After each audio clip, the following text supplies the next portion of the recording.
വെളിപ്പാട് അധ്യായം 9. അഞ്ചാമത്തെ ദൂതൻ ഊതി. അപ്പോൾ ഒരു നക്ഷത്രം ആകാശത്തുനിന്ന് ഭൂമിയിൽ വീണു കിടക്കുന്നത് ഞാൻ കണ്ടു. അവന് അഗാധകൂപത്തിൻ്റെ താക്കോൽ ലഭിച്ചു. അവൻ അഗാധകൂപം തുറന്നു.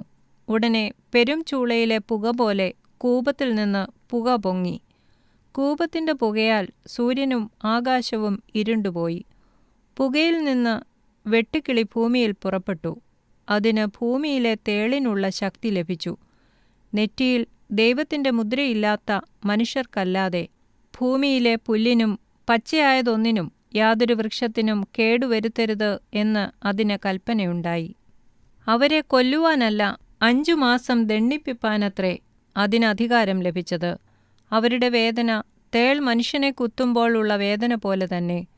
ആ കാലത്ത് മനുഷ്യർ മരണം അന്വേഷിക്കും, കാണുകയില്ല താനും.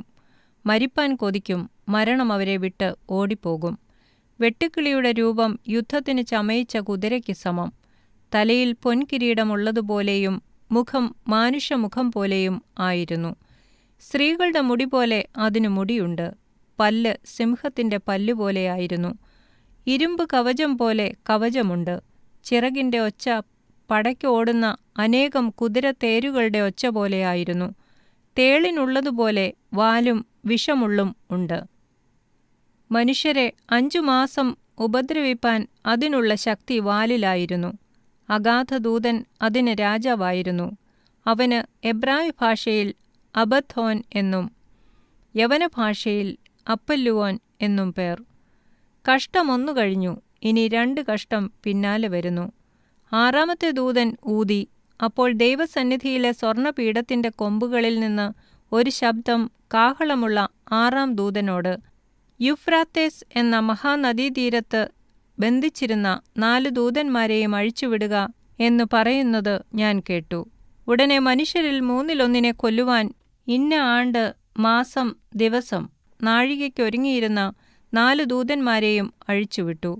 കുതിരപ്പടയുടെ സംഖ്യ 10,000 മടങ്ങ് 20,000 എന്ന് ഞാൻ കേട്ടു.